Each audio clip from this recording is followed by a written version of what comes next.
नमस्कार साथियों, एक बार फिर से आप सभी का स्वागत है आप ही के अपने YouTube चैनल लाइब्रेरी वाला पर। साथियों, जो भी विद्यार्थी बिहार लाइब्रेरी की तैयारी कर रहे हैं उनके लिए एक ये सुनहरा अवसर है, क्योंकि इसके अंदर पोस्ट भी अच्छी है और मैं आपका अपना ओजी सर, जो कि पिछले 7 साल से लगातार लाइब्रेरी साइंस क्षेत्र को पढ़ रहा हूँ, अच्छी तरह से समझा रहा हूँ, ऑफलाइन सेंटर के अंदर भी पढ़ाता आ रहा हूँ, वो पूरा कोर्स इस यूट्यूब पर बिल्कुल फ्री करवाऊँगा। जी हाँ साथियों, मैंने किस प्रकार से लाइब्रेरी साइंस तैयार कर रखी थी और कर रखी है, मेरा जो कंटेंट था वो मैं आपको बताऊंगा और लाइब्रेरी साइंस को बिल्कुल आसान कर दूंगा। इसके अंदर जितने भी फैक्ट है वो सारे दोस्तों मैं आपको बताऊंगा और मेरा यकीन कीजिए, मैं आपको पूरी लाइब्रेरी साइंस तो कह नहीं सकता, लेकिन 90% लाइब्रेरी साइंस इन क्लासों के माध्यम से याद करवा दूंगा। जी हाँ साथियों, मैं पूरे दावे के साथ कह रहा हूँ ये बात कि पूरी लाइब्रेरी साइंस तो नहीं कह सकता, लेकिन 80 से 90% लाइब्रेरी साइंस मैं इन क्लासों के अंदर आपको कंप्लीट तैयार करवा दूंगा। क्योंकि साथियों, लाइब्रेरी साइंस को हमने अच्छी तरह से पढ़ा है, मैंने किस प्रकार से तैयारी की है वो मैं आपको बताऊंगा। मेरा पर्सनल एक्सपीरियंस है वो भी मैं दोस्तों आपको बताऊंगा। दोस्तों, ये कोर्स आपको किस प्रकार से मिलेगा, इस कोर्स को पाने के लिए दोस्तों आपको सिर्फ और सिर्फ सब्सक्राइब करना रहेगा। जी हाँ साथियों, अगर आप सब्सक्राइब करते हो तो अपन आगे तक इस कोर्स को, ये मुहिम जो चालू कर रखी है उसको आगे तक रखेंगे।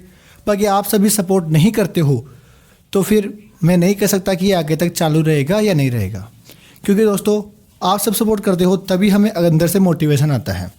देखो दोस्तों, अपने इस कोर्स के अंदर क्या खास बात रहेगी, ये कोर्स अपना बिल्कुल बेसिक से लेकर एडवांस तक चलेगा। सर, बेसिक से एडवांस की ओर कैसे? जैसे दोस्तों, एक नर्सरी LKG UKG का बच्चा होता है जिसको सबसे पहले अपन A फॉर एप्पल पढ़ाते हैं, कैसे कबूतर पढ़ाते हैं, उसके बाद में वो पढ़ना लिखना सीखता है। उसी प्रकार से मैं ये मानता हूँ कि जो नया विद्यार्थी है लाइब्रेरी साइंस को अभी पढ़ना चालू किया है, उसको भी लाइब्रेरी साइंस का लय से लाइब्रेरी साइंस भी नहीं आती है। तो इसके लिए दोस्तों मैं हूँ ना, आपको बिल्कुल बेसिक से पढ़ाऊँगा, आप टेंशन मत लीजिए। आपको बिल्कुल लाइब्रेरी साइंस का कैसे कबूतर है वहाँ से लेकर चल कर आपको कैसे गहने तक पूरा पढ़ाया जाएगा। जो विद्यार्थी बिगिनर है, नए विद्यार्थी है, उनके लिए मैंने आपको बताया। और क्या होता है कि सम टाइम ये होता है, जो नए विद्यार्थी होते हैं वो डिग्री या डिप्लोमा होता है वो प्रैक्टिकल नहीं देते, शॉर्टकट तरीके से वो ले लेते हैं, तो उनको प्रैक्टिकल का नॉलेज नहीं होता है। तो वो भी मैं इन क्लासों के माध्यम से आपको समझा दूंगा, उनको भी टेंशन लेने की ज़रूरत नहीं है बिल्कुल भी। उसके बाद में देखो, जो हर एक लाइब्रेरी साइंस की मैं आपको बताऊं, चाहे कोई सी भी लाइब्रेरी साइंस की वैकेंसी हो, चाहे वो NVS हो, KVS हो या राजस्थान लाइब्रेरियन हो, उनका सिलेबस लमसम सेम होता है। उसी प्रकार से बिहार लाइब्रेरियन का सिलेबस भी सेम है। इसके अंदर 4 यूनिट दे रखी है, उनकी अपन चर्चा करेंगे और उनको किस प्रकार से अपन समझेंगे, बिल्कुल बेसिक भाषा में मैं आपको बताऊंगा। क्योंकि दोस्तों, जो मेरा कंटेंट था वो तो बताऊंगा मैं आपको, उसके अंदर मैंने 50 से 60% कंटेंट और ऐड कर दिया है। तो क्वेश्चन बाहर जाने वाली जो आपके दिमाग में अगर थिंक आ रही है तो उसकी टेंशन बिल्कुल भी नहीं लेनी है आपको, ठीक है। अब देखो, जो अपनी यूनिट 1 आती है उसके अंदर आता है फाउंडेशन ऑफ लाइब्रेरी साइंस। इसके अंदर अपन ये देखेंगे कि लाइब्रेरी साइंस की उत्पत्ति किस प्रकार से होती है। लाइब्रेरी साइंस की उत्पत्ति किस प्रकार से होती है? जब सर्वप्रथम लाइब्रेरी साइंस आया तो क्या इसका नाम लाइब्रेरी साइंस था या और किस नाम से था? ये किस भाषा से इसकी उत्पत्ति होती है वो भी अपन देखेंगे। उसके बाद में इसकी प्रगति, जो इसकी बोले विकास किस प्रकार से हुआ, किस किस प्रकार की लाइब्रेरी साइंस थी, प्राचीन काल में क्या थी, मध्यकाल में क्या थी और आधुनिक काल में कौन कौन सी लाइब्रेरियाँ है, वो सारी अपन इस एक यूनिट के अंदर देखेंगे। और जो पुस्तकालय अधिनियम है, पुस्तकालय 5 लॉ ऑफ लाइब्रेरी साइंस है, डॉक्टर S.R. रंगनाथन की जो बायोग्राफी है, डॉक्टर S.R. रंगनाथन कौन थे, मेलविल डेवी कौन थे, इन सब के बारे में दोस्तों अपन एक ये यूनिट है इसके बारे में जानेंगे। उसके बाद में जब ये जान जाएंगे अपन, तो उसके बाद में दूसरी यूनिट स्टार्ट होती है अपनी यूनिवर्स ऑफ नॉलेज, क्लासिफिकेशन और कैटलॉगिंग। दोस्तों, यूनिवर्स ऑफ नॉलेज के अंदर अपन ये देखेंगे कि जितना भी ज्ञान है अपने आसपास के अंदर, अपन जो देखते हैं, सुनते हैं, पहचानते हैं, स्पष्ट करते हैं, उनको किस प्रकार से पुराने ज़माने के अंदर इकट्ठा कर रखा था, ये जानकारी यूनिवर्स ऑफ नॉलेज के अंदर आती है। पहले के ज़माने में कौन कौन सी पद्धतियाँ थी जिनसे अपन को ज्ञान मिलता था और ज्ञान को इकट्ठा किया जाता था। फिर आता है क्लासिफिकेशन। दोस्तों, क्लासिफिकेशन साइंस के अपन किस प्रकार से अरेंज कर रखे हैं, बोले तो उनको किस प्रकार से अपन जमा रखे हैं। जिस प्रकार से अपनी टेबल होती है लाइब्रेरी साइंस की, अपनी जो स्टडी टेबल होती है, उसके ऊपर अपन एक तरफ ज्योग्राफी किताब रखते हैं, एक तरफ अपन हिस्ट्री किताब रखते हैं, एक तरफ अपन पॉलिटिकल की किताब रखते हैं, उस प्रकार से ही लाइब्रेरी साइंस के अंदर किताबों को रखा जाता है कि एक तरफ साइंस की आ गई, एक तरफ बॉटनी की आ गई, एक तरफ जूलॉजी की आ गई, तो वो अपन क्लासिफिकेशन अंदर करते हैं। अब वो भी किस प्रकार से करेंगे दोस्तों, उसके लिए 3 पद्धतियाँ पढ़ेंगे। पहली आती है डीडीसी, फिर आती है यूडीसी और फिर आती है अपने सीसी। इन 3 पद्धतियों के माध्यम से उन किताबों का अपन क्लासिफिकेशन करते हैं। वो तीनों दोस्तों अपन क्लासिफिकेशन के अंदर पढ़ेंगे।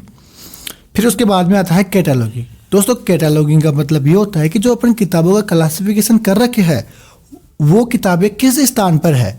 अब अपन तो जमा रखे हैं कि ज्योग्राफी की इस कोने के अंदर है और एग्रीकल्चर की उस कोने के अंदर है, बॉटनी की उस कोने के अंदर है, तो उस कोने का जो स्थान है ना वो अपन कैटालॉगिंग के अंदर करते हैं। तो दोस्त और इसके अंदर अपन मार्क हो, SAR1 हो और मेटाडेटा हो, SLCSH हो, LCSH हो, चेन इंडेक्सिंग हो, वो सारी चीज़ें दोस्तों अपन कैटालॉगिंग के अंदर देखते हैं।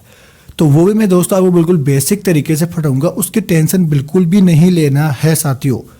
आज तक अगर आपको लाइब्रेरी साइंस समझ में नहीं आई तो आज के बाद में आप ये सब कभी नहीं बोलोगे कि मुझे लाइब्रेरी साइंस समझ में नहीं आई। उसकी जिम्मेदारी मेरी है, आप यकीन रखिए।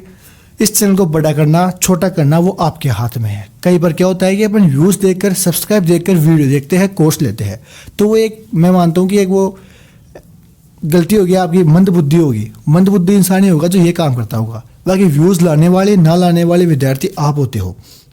उसके बाद में यूनिट 3 आती है रेफरेंस सर्विस। दोस्तों जो सूचना के स्रोत है जिनसे अपने को पहले तो सूचना को अपन अलग अलग भागों में बांटेंगे। जो विद्वान, कौन सा विद्वान, जैसे रंगनाथन सूचना को कितने भागों में बांट रखे थे, ग्रेगन कितने भागों में बांटा था, वो जानकारी अपन इसमें देखेंगे। सूचना अपने को किस प्रकार से मिलती है, नेटवर्क हुआ, वो सारी जानकारी आती है। यूनेस्को नेटवर्क हुआ और जैसे वो OCLC हुआ, ये सारी जानकारी इसके अंदर आ जाती है। तो वो अपन देखेंगे कि अपने को सूचना किस प्रकार से मिलती है। उसके बाद में अपनी चौथी यूनिट आती है मैनेजमेंट। साथियों मैनेजमेंट में जिस प्रकार से लाइब्रेरी साइंस के अंदर कोई कर्मचारी होता है तो उनका मैनेजमेंट, उनको किस प्रकार से अपन रखेंगे, उनके लिए अपन क्या क्या कर सकते हैं। साइकोलॉजी बोले तो साइकोलॉजी का कुछ पार्ट इसके अंदर आते हैं, तो वो साइकोलॉजी अपन मैनेजमेंट के अंदर हो जाएगी। छोटा सा पार्ट है, 30 से 40 क्लास के अंदर ये कंप्लीट हो जाएगा। इसके बाद में दोस्तों आप कोई सा भी टेस्ट लेना, कोई से भी टीचर का वीडियो देख लेना, आप 100 में से 90 क्वेश्चन, मैं दावे के साथ बोल रहा हूँ 100 में से 90 क्वेश्चन आप आराम से सोल्व कर दोगे। उसकी जिम्मेदारी मेरी है। और दोस्तों जो भी मैं कंटेंट दूंगा वो सारा ऑथेंटिक रहेगा। उसके अंदर आपको कोई भी दो राय नहीं है कि आप सोचना पड़ेगी ये कंटेंट सही है या गलत है। उसकी टेंशन बिल्कुल भी आपको नहीं लेनी है। वो मेरी जिम्मेदारी है। जो भी किताबें यूनिवर्सिटी की होती है, इग्नू की होती है, इंग्लिश फॉर्मेट की किताब होती है, उनके अंदर से ही वो कंटेंट लाया जाएगा, तो उसकी गारंटी मेरी रहेगी। इसके लिए दोस्तों अब आपको करना क्या है, आपको कुछ नहीं करना, आपको सिर्फ और सिर्फ चैनल को सब्सक्राइब करके रखना है। 15 अगस्त से पहले आपको पहले यूनिट की पहली क्लास प्रारंभ हो जाएगी। फिर बाद में आप बोलोगे कि सर अब तो कंटेंट ज़्यादा हो गया। जैसे जैसे मैं वीडियो डालता जाऊँ वैसे वैसे आप देखते जाना, ताकि आपका ज़्यादा कंटेंट ये वर्डन ज़्यादा ना हो पाए। ने बाद में फिर आप छोड़ दोगे, हज़ारों यूट्यूब पर वीडियो है।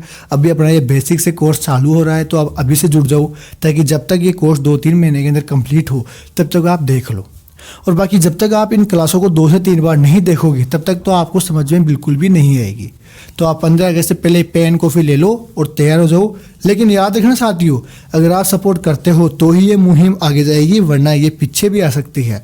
ठीक है, ये मेरा पहला और लास्ट वीडियो ना हो जाए, ये तो कर बनाए रखना आप मेरे ऊपर। बाकी लाइब्रेरी साइंस का नो टेंशन दीजिए दोस्तों, ये पूरे दावे के साथ बोल सकता हूँ कि लाइब्रेरी साइंस आपको अच्छी तरह से आ जाएगी। और आप बोलोगे कि सर कुछ आए या ना आए, लेकिन लाइब्रेरी साइंस हमें अच्छी तरह से आ गई। तो फिर मिलते हैं अपन दोस्तों पहली क्लास के अंदर ही। जय हिंद, जय भारत।